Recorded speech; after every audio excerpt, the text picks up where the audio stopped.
میں نے خط کو ایک بار پھر دوبارہ سے پڑھا، یہاں تک کہ اس کا ہر لفظ مجھے ازبر ہو گیا، اور فوزیہ کے زخم خوردہ ٹوٹے ہوئے دل کی فریاد نے زہر میں بوجھے ہوئے نشتر کی طرح میرے دل کو زخموں سے بھر دیا۔ فوزیہ نے اپنا نام ضرور لکھا تھا مگر پتہ نہیں لکھا تھا، اور کوئی فون نمبر بھی نہیں دیا تھا، ورنہ میں اس سے بات کر لیتا۔ مگر کیا بات کرتا؟ کہتا کہ سوری فوزیہ، میرا کوئی قصور نہیں، نہ میں نے ایسا سوچا تھا اور نہ ہی میں ایسا چاہتا ہوں، میں بھی مجبور ہوں، حالات کے آگے کس کا بس چلتا ہے۔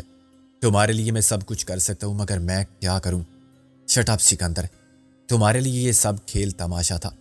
یہاں تم فوزیہ سے محبت کرتے رہے، لندن میں گوری لڑکیوں سے دل بہلاتے رہے، اور آج رابعہ کے عشق کے دعوے کرتے ہو۔ کیا بات ہے؟ اپنی ڈائری دیکھو اور بتاؤ تم نے کتنی لڑکیوں کو پھانسا۔ ہر لڑکی ایک شہر مفتوحہ سے زیادہ نہیں تمہارے لیے سکندر اعظم۔ پلٹ کے کون دیکھتا ہے کہ اس نے کتنے گھر اجاڑے اور کتنے دل توڑے؟ مردوں کے تو یہی کام ہے۔ خادم حسین میری وحشت سے خوف زدہ نظر آ رہا تھا، تو اس نے 2 بار پوچھا تھا کہ خیر تو ہے جی؟ کیا ہے آخری جی الٹیمیٹم؟ کوئی الٹی سیدھی بات لکھ دی یا کسی نے تو دفع کریں۔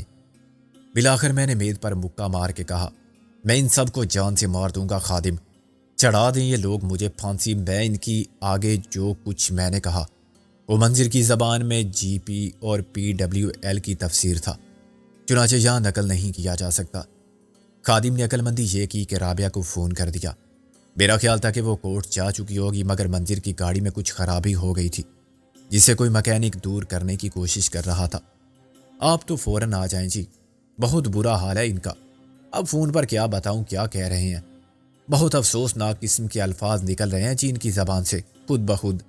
وہ اپنی مرضی سے تو ایسی باتیں نہیں کر سکتے، اثر ہو گیا ہے ان کے دماغ پر۔ نہیں جی، بھوت پریت کا نہیں، الٹیمیٹم کا۔ اچھا جی، میں تو سمجھا تھا کہ سیدھی میٹم بھی کوئی چیز ہوگی الٹی میٹم کی طرح، لا حول ولا قوت الا باللہ۔ میں تو جی وہ بھی نہیں پیتا، واٹر بری کمپاؤنڈ، 9% الکول ہوتی ہے نا اس میں، 9% ایمان تو گیا۔ میں نے ریسیور اس سے چھین لیا۔ یہ کیا بکواس سن رہی ہو اور فضول سوال کر رہی ہو؟ بھوتنی کے یہ سن رہی ہو اور کر رہی ہو، کسے کہہ رہا ہے؟ میں تیری وہ نہیں، تیرا وہ ہوں، باپ کا باپ سالے۔ یہ کیا ڈرامہ ہے بے؟ آگے سر پر 100 جوتے ماروں گا اور 100 پیاز کھلاؤں گا تو دماغ ٹھکانے آ جائے گا۔ میں نے کہا منظر، یہ ڈرامہ نہیں، سخت سنگین معاملہ ہے، تم فوراً آ جاؤ، لعنت بھیجو کوٹ پر۔ ابے یہ توہین عدالت ہے، منظر نے کہا۔ عدالت کیسے چھوڑ سکتا ہوں میں؟ میرے کیس باڑ میں گئے کیس۔ اگر آج تو فوت ہو جاتا تو کیا ہوتا؟ تجھے ایدا ہو جاتا یا نمونیا تو کیا ایمبولینس میں اور اسٹریچر پر عدالت میں پیروی کے لیے جاتا؟ میں نے چلا کر کہا، اچھا اتنا چلانا ہے تو فون رکھ دے، آواز ویسے ہی آ جائے گی یہاں تک۔ یہ لے، وہ بھی آ گئی 16 بتیجوں کی پھوپھی۔ کیا بات ہے؟ یہ خادم کیا کہہ رہا تھا؟ میں نے کہا، منظر کے ساتھ فوراً آ جاؤ، گاڑی ابھی ٹھیک ہو رہی ہے، گولی مارو گاڑی کو، ٹیکسی لے کر آ جاؤ۔ یہاں آتے ہوئے دیکھنا کہ نیچے استاد پیڈرو تو موجود نہیں ہے اسی گاڑی میں۔ ہاں وہ آیا تھا، چودھری دلاور کے حرام زادے کے ساتھ، ہاں فیصل کے ساتھ، اور ایک خط دے گیا ہے، اسی کو الٹیمیٹم کہہ رہا تھا خادم۔ اب کیا فون پر سبھی بتاؤں؟ تمہارا دماغ خراب نہیں ہے؟ میں نے دھڑ سے ریسیور نیچے مارا۔ خادم نے مجھے فوراً پانی کا گلاس پیش کیا۔ پہلے جناب 100 تک گنتی کریں، پھر اللہ کا نام لے کر یہ پانی پی لیں، اس سے کیا ہوگا؟ آگ بجھ جائے گی جی، جو آپ کے دل اور دماغ میں لگی ہوئی ہے، بڑا مجرب نسخہ ہے۔ میں صوفے پر بیٹھ کے اور خاصی کوشش سے 100 تک گننے میں کامیاب ہوا۔ پانی پیتے ہی میں نے محسوس کیا کہ مجھے اپنے آپ پر کنٹرول حاصل ہو چکا ہے۔ میں خاصا پرسکون تھا اور میرا ذہنی انتشار کم ہو گیا تھا۔ میں نے اندر جا کے اپنی وردی بدلی اور سوٹ پہن کے فرنچ وکیل بن گیا۔ میری تیاری آخری مراحل میں تھی کہ باہر سے رابعہ کی اور پھر منظر کی آواز آئی۔ اندر کپڑے بدل رہے ہیں جی وہ، خادم نے بتایا۔ مولوی، تمہاری صورت سے تو لگتا ہے کہ رات کو تم نے کوئی قابل اعتراض خواب دیکھا تھا۔ رات تو میں نے اپنی گھر والی کو دیکھا تھا جی۔ اچھا، کس کے ساتھ؟ منظر نے خاصے دکھ سے کہا، لا حول ولا قوت الا باللہ، کیسی باتیں کرتے ہیں آپ؟ وہ پیاز کاٹ رہی تھی اور رو رہی تھی۔ خیر جی، آپ یہ الٹیمیٹم دیکھیں، مجھے تو یہ خط ہی لگتا ہے۔ جب میں باہر آیا تو رابعہ خط پڑھ رہی تھی۔ میں اس کی میز پر پاؤں لٹکا کے بیٹھ گیا۔ رابعہ نے پورا خط پڑھنے کے بعد منظر کے حوالے کر دیا۔ اچانک رابعہ کے چہرے پر بھی تشویش کے آثار نمودار ہو گئے۔ منظر نے خط پڑھ کے کہا، یہ تو حرامی پن ہے، کون لایا تھا یہ؟ میں نے بتایا تھا نا کہ وہ دلاور کا بیٹا آیا تھا، وہی جو پہلے بھی ایک بار تجھے الو بنا چکا تھا۔ سالے کو پکڑ کے کیوں نہیں رکھا؟ میں نے کہا اس کی ماں نہ آتی تو یہی کرتا۔ میں نے یہاں بٹھا لیا تھا اسے، لیکن ماں کو دیکھ کے سب بھول گیا۔ ابے اتنی حسین تو نہیں ہے وہ۔ بکواس مت کر، مجھے بالکل اندازہ نہیں تھا کہ لفافے میں کیا ہوگا۔ میں تو سمجھا تھا کہ اس کی ماں نے درد بھری فریاد کی ہوگی یا دھمکی دی ہوگی کہ ہم غالب اور نازو کے ساتھ یہ کر دیں گے، وہ کر دیں گے۔ منظر انسا، ان کی تو PWL۔ رابعہ نے کہا کیسی عجیب بات ہے کہ کراچی میں محسن اپنی بہن سے چھپ کے رہتا ہے، اتنا ڈرتا ہے وہ؟ یہ ڈر کی بات نہیں، وہ خود بہن کو محفوظ رکھنے کے لیے اس سے لا تعلق رہا ہوگا، یا وہ ناگ منی کا ٹسا ہوا گھر سے نکلتا ہی نہیں ہوگا، پڑا رہتا ہوگا عشق کے نشے میں چور۔ سالہ ویسے بھی زن مرید ہی تو ہے تیری طرح، وہ ڈانٹ لگاتی ہوگی تو چھپ کے بیٹھ جاتا ہوگا۔ بات کچھ بھی ہو، سوال یہ ہے کہ اب میں کیا کروں؟ تم میش کرو بیٹے، عشق کرو، قتل و غارت گری کرو، بدماشی اور آرامی پن کرو، یہ سب کام کر ہی رہے ہو تم۔ میں نے کہا یار منظر، کبھی تو سیریس ہو جانا چاہیے، میں بہت پریشان ہوں۔ فوزیہ پر کوئی مصیبت آئی تو؟ ابے قبل از مرگ واویلا کیسا، ابھی مصیبت آئی تو نہیں؟ ان سے کہتے ہیں کہ بھاگ جائیں اس ملک سے، یہ صرف دھمکی ہے فی الحال، کسی کو موقع ہی کیوں دیا جائے کہ وہ کمزوری سے فائدہ اٹھائے۔ رابعہ بولی باہر جانا کوئی آسان کام نہیں ہے، اس کا بندوبست ہو جائے گا عزیزہ، تم خود کو ہلکان مت کرو۔ افسوس کہ تمہارا دل سوکن کے جذبات سے خالی ہے۔ بھائی آخر فوزیہ سے یہ الو کا پٹھا محبت کرتا تھا، اور پہلی محبت وہی ہے اس کی۔ تم 2 نمبر ہو یا شاید محبوبہ نمبر 420، پہلی محبت کون بھولتا ہے؟ رابعہ مسکرائی، میں ایسی باتوں سے متاثر نہیں ہوتی، مگر منظر بھائی ہمیں کیسے پتا چلے گا ان کا کہ وہ کہاں ہے؟ خط میں تو کچھ بھی نہیں ہے۔ بھائی پوچھ لیں گے دلاور سے، باقی سب خاموشی سے ہو جائے گا، جب وہ نکل جائیں گے تب پتا چلے گا دشمنوں کو۔ اب رہی محسن اور اپنی گل بانوں کی جوڑی کے مستقبل کی بات، تو ایسا کرتے ہیں کہ انہیں ساری صورتحال بتا دیتے ہیں۔ ہمیں تو معلوم ہے کہ وہ اکرام شیخ اور کاجل کے ساتھ ہیں، کاجل کو اسکول چلا رہی ہے اور سابق ASI اکرام شیخ ٹیکسی چلا رہے ہیں۔ مجھے ان کا گھر اور فون نمبر معلوم ہے۔ میں نے کہا کیوں نہ انہیں یہاں بلا لیں؟ منظر نے نفی میں ساری لایا، خبے بوتنی کے کیوں اپنے ساتھ انہیں خراب کرتا ہے؟ کاجل اور اکرام شیخ سے تو بالکل امید نہیں کہ وہ گھر بار کاروبار چھوڑ کے چل پڑیں۔ محسن کا دماغ ہے پاگل بیل کی طرح، جدھر چل پڑا، اچانک عشق کا دورہ ختم ہو جائے، دوستی کا دورہ پڑ جائے، خود گل بانو بھی ناگ منی بن جائے تو خطرناک ثابت ہو سکتی ہے۔ ہنی مون تو خاصا منا لیا، وہ پھر کود سکتے ہیں میدان عمل میں، حمل نہ ہو تو۔ میں بے اختیار ہنس پڑا، یہ ٹھیک ہی فرمایا آپ نے۔ رابعہ بدستور گم سم رہی۔ سوال یہ ہے کہ اس خط کا جواب کیا دیا جائے؟ نہیں، سوال یہ ہے کہ جواب کسے دیا جائے اور کیسے دیا جائے؟ منظر بولا یہ اندازہ تو ہو گیا کہ دلاور کے غائب ہو جانے سے دشمن کے کیمپ میں کتنی کھلبلی مچ گئی ہے۔ پہلے انہیں یقین ہوگا کہ وہ دلاور کو ڈھونڈ نکالیں گے اور اسے بازور بازو چھڑا کے لے جائیں گے، لیکن اب ان پر مایوسی اور جنجلاہٹ سوار ہے۔ انہوں نے افراتفری میں ادھر تو غالب اور نازو کو پکڑ لیا ہے اور دوسری طرف کراچی میں بھی کارروائی کی دھمکی دے دی ہے، مگر میں اس دھمکی کو قطعی اہمیت دینے کے لیے تیار نہیں۔ وہ خوب جانتے ہیں کہ اگر کسی کا بال بھی بھیگا ہوا تو نقصان دلاور کو ہوگا، وہ کریں گے کچھ بھی نہیں۔ ابھی وہ اپنی پوزیشن کو مستحکم کر رہے ہیں۔ ان کا خیال ہے کہ جب ان کا پلڑا باری ہو جائے گا تو ہم سودا کرنے پر مجبور ہو جائیں گے۔ وہ اپنے پلڑے میں غالب اور نازو کو پہلے ہی ڈال چکے تھے، اب فوزیہ کو پکڑنے کی بات کر رہے ہیں۔ اس میں بھی کوئی شبہ نہیں کہ وہ ایسا کر سکتے ہیں، کیونکہ فوزیہ کے ذریعے دباؤ 2 طرفہ ہوگا، بیک وقت تم پر اور محسن پر، لیکن اگلا قدم اٹھانے سے پہلے وہ ہمارا رد عمل دیکھیں گے، پوچھیں گے کہ اب کیا سوچا ہے۔ تمہارے پاس ایک پتا ہے تو ہمارے پاس 2 ہیں، دلاور کی سلامتی اور رہائی کے بدلے غالب اور نازو، اور فوزیہ کے گھر بار کے تحفظ کی ضمانت۔ میں نے منظر کی بات غور سے سنی تھی، اس کی دلیل میں وزن تھا، کون کرے گا ہم سے سودا؟ دلاور کے بیٹے کا یہاں آنا یہ ظاہر کرتا ہے کہ زیادہ پریشانی اس کے گھر والوں کو ہے۔ پیڈرو جیسے لوگوں کا کیا ہے؟ دلاور نہیں ہوگا تو وہ بدماشی کی سلطنت کا تاج اپنے سر پر رکھ لیں گے، وہ نمبر 2 سے نمبر 1 ہو جائیں گے۔ مجھے یقین ہے کہ دلاور کی بیوی نے شوہر کی اور فیصل نے باپ کی رہائی کا معاملہ اپنے ہاتھ میں لیا ہے۔ پیڈرو دل سے تو چاہتا ہوگا کہ دلاور کا پتہ صاف ہو جائے، مگر وہ بد نیتی کا اظہار نہیں کر سکتا۔ وہ ڈرتا ہے کہ اس کی خواہش کے برعکس دلاور اچانک آ گیا تو جس پر بھی بدخواہی کا الزام آ گیا یا شک ہو گیا، اس نے جانتے بوجھتے اس کی رہائی کے لیے کوشش میں کمی کی تھی، اس کی خیر نہیں۔ دلاور کا ولی عہد یا اس کی ماں خود کسی نہ کسی ذریعے سے رابطہ کریں گے۔ رابعہ نے سر ہلایا۔ منظر بھائی کی بات میں وزن ہے۔ منظر بھائی کا اپنا وزن جو بات میں شامل ہے۔ میں نے کہا سوال ایک یہ بھی ہے کہ فوزیہ کو یہ خط لکھنے پر کس نے مجبور کیا تھا؟ فوزیہ نے کوئی اشارہ بھی نہیں دیا۔ رابعہ بولی میرے ذہن میں صاف پیڈرو کا نام آتا ہے۔ دلاور نے ہمیں بتایا تھا کہ وہ کراچی گیا تھا، یہی مقصد تھا اس کے دورے کا۔ غالباً وہ محسن اور گل کو تلاش نہیں کر سکا۔ پھر فوزیہ کو کیسے تلاش کیا اس نے؟ بھائی فوزیہ کا شوہر پروفیسر ہے، یا تھا پہلے، اس کا نام سب کو معلوم ہے۔ فیصل آباد سے فرار ہو کے کراچی جانے والا پروفیسر وہاں جا کے پرچون کی دکان تو کھولنے سے رہا، حلیم کی ریڑھی لگانے سے رہا، وہاں بھی وہ کسی کالج میں ہی پڑھائے گا۔ پیڈرو نے کراچی کے ہر کالج سے معلوم کیا ہوگا کہ حال ہی میں یہاں اس نام کا کوئی لیکچرار آیا ہے یا کسی نے ملازمت کے لیے درخواست دی ہے۔ کالج کے کسی کلرک نے 150 روپے لے کر بتا دیا ہوگا کہ درخواست میں کیا پتہ درج تھا۔ فوزیہ نے لکھا ہے نا کہ اس جگہ ہر کوشش کی تھی مگر کسی ایوننگ کالج میں پڑھا رہا ہے۔ ظاہر ہے پتہ معلوم ہو جانے کے بعد پیڈرو کے لیے فوزیہ کو پریشان کرنا کیا مشکل تھا۔ اس کے شوہر بچوں کے لیے خطرہ پیدا کرنے کے بعد اس نے کسی کو ہمدرد بنا کے بھیج دیا ہوگا اور فوزیہ کے دل میں یہ بات بٹھا دی ہوگی کہ ساری خرابی کا ذمہ دار میں ہوں۔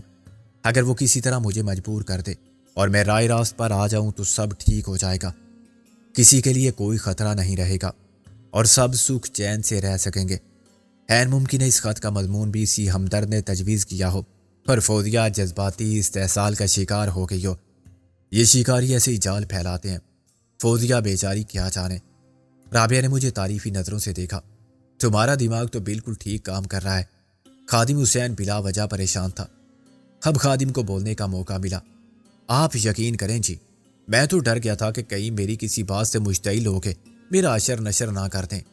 مشکل وقت کے لیے ایک وظیفہ ہے میرے پاس، میں نے وہی پڑھ کے پانی پر پھونکا اور انہیں پلا دیا۔ یہ سب اسی کا کرشمہ ہے۔ میں نے ہنس کے کہا تو وظیفہ اور دم درود بھی کر لیتے ہو تم؟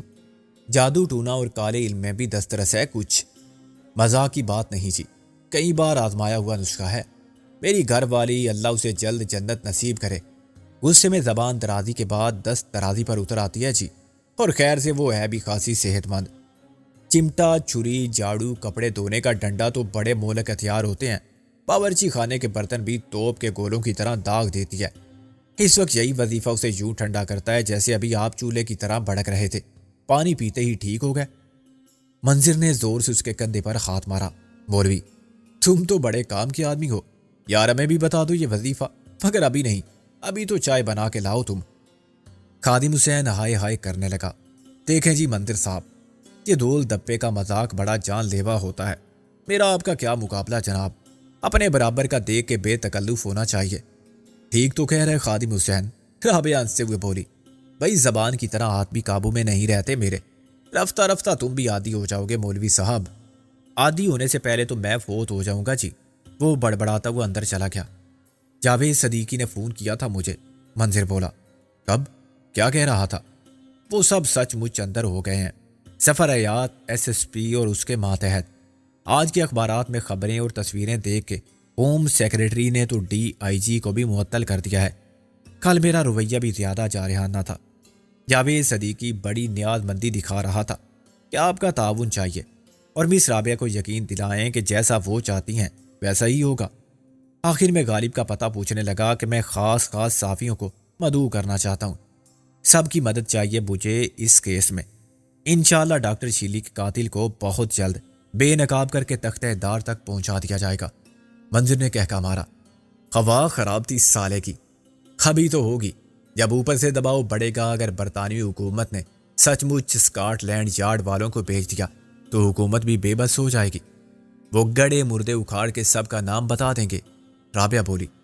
میں نے تلخی سے کہا خوش فہمی کا شکار مت تو بھوتنی کے، پہلے بھی ایک بار آئے تھے اسکاٹ لینڈ یارڈ والے جب اس ملک کے پہلے اور سب سے مقبول وزیر اعظم کو قتل کیا گیا تھا، اور سب سراغ بھی لگا لیا تھا انہوں نے کہ قتل کرنے والے اور کرانے والے کون تھے، مگر خود ان کا انجام کیا ہوا؟ کیا ہے ان کی تفتیش کی رپورٹ؟ ایک ایئر کریش میں سب ختم کر دیا تھا، پھر آج تک؟ خیر یہ کوئی سیاسی قتل نہیں ہے، منظر نے میری بات کاٹ دی۔ یہ عام قسم کا مرڈر کیس ہے اور دلاور جیسے قاتلوں کے سر پر کسی سپر پاور کا ہاتھ نہیں ہے۔ جاوید صدیقی نے غالب اور نازو کے اغوا کی رپورٹ درج کرا دی ہے۔ ایف آئی آر میں دلاور کے ساتھ استاد پیڈرو کا نام بھی آ گیا ہے، وہ تم سے ملنا بھی چاہتا ہے۔ گویا معاملات ڈب پر آ رہے ہیں، میں نے کہا۔ ظفریات اینڈ کمپنی حوالات میں ہے، رابعہ بولی۔ جاوید صدیقی کا اصرار تھا کہ ہم خود بھی دیکھ لیں اور کل کے اخبار میں یہ خبر بھی تصویر کے ساتھ آ جائے۔ کسی نامزد ڈی آئی جی نے اس خواہش کا اظہار کیا ہے۔ یہ کیس غالباً سی آئی اے کے سپرد کر دیا جائے گا۔ کون ہے نامزد ڈی آئی جی؟ مجھے نہیں معلوم، لیکن میرا اندازہ ہے کہ سی آئی اے کے ایس ایس پی کو اس کی جگہ لایا جائے گا۔ یہ محکمہ جاتی چپکلش کا سلسلہ ہے، جوڑ توڑ ہوتے ہیں، دڑے بندی ہوتی ہے۔ ڈی آئی جی کو معطل کرانے والے جب برسر اقتدار آئیں گے تو خمیازہ بھگتنے والوں میں ظفریات شاید علی بھی ہوں گے۔ نوکری تو خیر ان کی گئی، انہیں تو اب فکر ہوگی کہ جیل جانے سے اور تفتیش سے بچ جائیں، حوالات سے نکل کر گھر چلے جائیں تو یہی بہت ہے۔ عمر بھر کھانے کے لیے بہت ہے، بس کھایا پیا اگلنا نہ پڑے۔ اچانک میں بہت پر امید ہو گیا ہوں، شاید ظالموں کے لیے یوم حساب قریب آ گیا ہے۔ میں نے کہا کل رات رابعہ اور میں وزیر خان کے نام پر چلنے والے ہاسپٹل گئے تھے۔ مجھے سب بتا چکی ہے رابعہ۔ کیا ہو رہا ہے وہاں منظر؟ میں نے کہا تمہیں کیوں اندازہ نہیں تھا؟ آخر تم بھی تو اس کے بورڈ آف ڈائریکٹرز میں شامل تھے۔ ہاں، اجلاس میں ضرور شریک ہوتا تھا میں، کبھی اندر جا کے نہیں دیکھا تھا۔ دیکھا تھا ایک بار، مگر وہی جو مجھے دکھایا گیا تھا۔ جیسے وزیر کسی ہاسپٹل کے دورے پر جاتا ہے تو کیا ہوتا ہے، اس کے ساتھ اخبار والے بھی ہوتے ہیں، سب کو مثالی ماحول نظر آتا ہے، علاج معالجہ، صفائی ستھرائی، غذا، دوا، توجہ اور انتظام سب بہترین۔ تم نے کبھی چھاپا نہیں مارا؟ چھاپے کے بچے کون مارنے دیتا مجھے؟ اگر میں کوشش بھی کرتا تو خود اندر ہوتا، انہی کے ساتھ جن کو تو نے اتفاق سے دیکھ لیا۔ مجھے نہ شک تھا نہ فرصت تھی۔ ایک دن میں 24 گھنٹے ہوتے ہیں بوتنی کے اور ہفتے میں 7 دن بکھیڑے ہوتے ہیں ہزار۔ ادھر تمہارے مسئلے، تمہاری رابعہ بی بی کے دفتر اور ان کے کیس، اپنے قانونی معاملات، گھر بار، اتنا وقت کہاں سے نکالتا میں کہ ہاسپٹل کے انتظام کی پوری نگرانی کرتا۔ میں نے کہا سوری یار، تو ناراض ہو گیا۔ ابے ناراض ہوتی ہے محبوبہ، بیوی بھی روٹتی ہے تو آدمی کہتا ہے کہ چلو تم روٹھے ہم چھوٹے۔ ہم تو ہیں جی دوست، برا مانیں گے تو گالی دیں گے یا لات ماریں گے، تمہارے ایسی کہ پھر کبھی پیٹھ ہماری طرف نہیں کرو گے، تشریف رکھو گے تو دل سے آئے نکلے گی۔ مولوی خادم حسین تم بھی سن لو۔ خادم حسین نے چائے کا مگ منظر کے سامنے رکھ دیا۔ ان کے تعلقات مزید کشیدہ ہو گئے تھے۔ آپ واہیات باتیں کرتے ہیں جی، اور خود بھی واہیات آدمی ہیں۔ بالکل ٹھیک سمجھے تم، اب ہماری اور تمہاری دوستی پکی خوب گزرے گی، جو مل بیٹھیں گے دیوانے تو۔ خادم حسین وار بچا گیا، ورنہ اس کا دوسرا شانہ منظر کے باری برکم ہاتھ کا نشانہ بنتا۔ خدا نہ کرے کہ میں آپ جیسا یا دیوانہ کہلاؤں۔ میں نے کہا میں اور خادم حسین رات کو دلاور سے ملنے گئے تھے۔ تم خادم حسین کو محض مولوی مت سمجھو، ان کے گن تو آہستہ آہستہ سامنے آ رہے ہیں۔ ہیرا بندہ ہے، ہیرا، دیکھنے میں تو کیڑا لگتا ہے۔ منظر بولا آپ خود بھی تو بے انگم کدو لگتے ہیں۔ خادم حسین جل کے بولا۔ میں نے کہا رات کو دلاور مارا گیا میرے ہاتھوں۔ رابعہ اور منظر نے مجھے بے یقینی سے دیکھا اور پھر انتظار کرنے لگے کہ یہ مذاق ہے تو میں حقیقت بتا دوں۔ میں جھوٹ نہیں بول رہا ہوں، اس کی حالت پہلے ہی تباہ تھی، بھوک، پیاس، قید کی سختی اور اعصابی دباؤ سے۔ میں اس سے پوچھنا چاہتا تھا کہ ہاسپٹل میں کیا ہوتا ہے، رانا کون ہے، ڈاکٹر شاہ کا وہاں کیا کام ہے۔ اب ظاہر ہے وہ شرافت سے کچھ بتانے والا تو تھا نہیں، مجھ سے کچھ زیادتی ہو گئی۔ اور وہ مر گیا؟ منظر نے چلا کے کہا الو کے پٹھے۔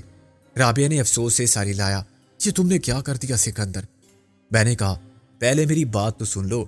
ابے بات اب کیا رہ گئی ہے سننے کو بوتنی کے؟ اس کی لاش کیا وہیں پڑی ہے؟ کس کی لاش؟ میں نے معصومیت سے کہا رابعہ میرا بلڈ پریشر بہت بڑھ گیا ہے، میں ابھی گالیاں دوں گا اسے یا مار دوں گا، تمہارا لحاظ کر رہا ہوں میں، اسے سمجھاؤ۔ یار لاش کوئی نہیں ہے وہاں۔ دلاور کی لاش بھی ٹھکانے لگا دی تم نے؟ رابعہ نے برہمی سے کہا حد کرتی ہو تم بھی، دلاور زندہ ہے تو لاش ٹھکانے لگانے کا کیا سوال؟ ابھی تم نے کہا تھا، میں نے کہا تھا کہ وہ مارا گیا میرے ہاتھوں سے، مگر پھر میں نے کوشش کی تو وہ زندہ ہو گیا، کیوں خادم حسین؟ خادم حسین نے سر ہلایا۔ ہم ایک ڈاکٹر کو بھی اٹھا لائے تھے آنکھوں پر پٹی باندھ کے۔ اب میں نے انہیں ساری بات بتائی۔ آج صبح میں پھر اسے دیکھنے گیا تھا، وہ بالکل ٹھیک تھا۔ اچانک ٹیلی فون کی گھنٹی بجنے لگی۔ میں نے رابعہ کو اشارہ کیا اور اس نے ریسیور اٹھا کے کہا، ہیلو۔ جی میں رابعہ قاری ہوں۔ کون؟ دیکھیے میں نے پہچانا نہیں۔ اچھا مسز دلاور۔ میں نے رابعہ کو اشارہ کیا اور ہم نے اندر جا کے دوسرے فون کا بٹن دبا دیا۔ جی میں نے پڑھ لیا وہ خط، وہ تمہارے نام تو نہیں تھا؟ اس کے باوجود میں نے پڑھ لیا تو کوئی قانونی جرم نہیں کیا۔ یہ معاملہ ہے میرے اور سکندر کے درمیان۔ مجبوری یہ ہے کہ خط سکندر کو پہنچایا بھی نہیں جا سکتا، معلوم نہیں وہ کہاں ہے۔ تم جھوٹ بول رہی ہو۔ اصولاً بات یہاں ختم ہو جانی چاہیے، لیکن میں ایک موقع دے رہی ہوں تمہیں کہ جو کہنا ہے، جس بات کے لیے تم نے فون کیا ہے، کہہ دو۔ اس خط کے بارے میں مجھے کچھ نہیں کہنا ہے۔ مجھے کیا معلوم اس میں کیا لکھا ہوا تھا؟ مسز دلاور، خط پہنچانے والا تمہارا اپنا بیٹا تھا۔ تم نے بروقت پہنچ کے اسے بچا لیا، ورنہ وہ اب تک سب بتا چکا ہوتا کہ خط اس کے پاس کہاں سے آیا تھا اور اسے کس نے یہ خط ڈیلیور کرنے کو کہا تھا۔ اس خط کی اصل کہاں ہے؟ میری سمجھ میں تمہاری کوئی بات نہیں آ رہی ہے۔ تم میرے کس بیٹے کا ذکر کر رہی ہو؟ میں فیصل کی بات کر رہی تھی، جو آج صبح فوزیہ کے خط کی نقل دے گیا تھا۔ کون فوزیہ؟ چھوڑو یہ بات مسز دلاور۔ فیصل 9 بجے کے بعد آیا تھا اور میرے آفس میں چوکیدار کے سامنے بہت اکڑ فون دکھا رہا تھا۔ بچہ سمجھ کے اسے چھوڑ دیا۔ لیکن فیصل تو اسکول میں تھا 9 بجے۔ اسکول 8 بجے لگتا ہے اس کا، تم معلوم کر سکتی ہو؟ رابعہ نے تلخی سے کہا، اب میں کہوں گی کہ تم نیلے رنگ کی ایک فاکس ویگن میں آئی تھی جسے استاد پیڈرو چلا رہا تھا، تو تم کہو گی کون استاد پیڈرو؟ فیصل کی اسکول میں اور تمہارے گھر میں یا کسی اور کے ساتھ موجودگی ثابت ہو جائے گی، مگر یہاں جو کچھ ہوا اس کا گواہ کوئی نہیں سوائے غریب چوکیدار کے، جس کی گواہی بھی معتبر نہیں سمجھی جائے گی۔ خیر یہ بتاؤ کہ تم مجھ سے کیا چاہتی ہو؟ دیکھو میری طرح تم بھی ایک عورت ہو، مگر ابھی ایک فرق ہے تمہاری اور میری حیثیت میں۔ تم ابھی بیوی اور ماں نہیں بنی ہو۔ میں اپنے شوہر کے لیے، اپنے بچے کے لیے بہت پریشان ہوں۔ خدا کے لیے ہم پر رحم کرو۔ میں کیا مدد کر سکتی ہوں تمہاری؟ اگر تمہیں معلوم ہے کہ چودھری دلاور کہاں ہے، مجھے معلوم نہیں، اور معلوم ہوتا تب بھی تمہیں یہ توقع نہیں رکھنی چاہیے کہ میں تم کو بتاؤں گی۔ اگر تم اتنا احمق سمجھتی ہو مجھے، تو یقیناً افسوس کی بات ہے میرے لیے۔ دلاور کے خلاف قتل کا مقدمہ تم نے درج کرایا تھا۔ مدعی صرف میں نہیں تھی، میرے ساتھ 10 وکیل اور بھی ہیں، مگر ابتدا تم نے کی تھی۔ آج ایک اور مقدمہ بنا دیا گیا ہے اس پر کہ وہ غالب اور نازو کے اغوا کا ذمہ دار ہے۔ جس آدمی کا کسی کو علم نہیں کہ وہ کہاں ہے، زندہ بھی ہے یا نہیں، وہ اغوا کے جرم میں کیسے ملوث ہو سکتا ہے؟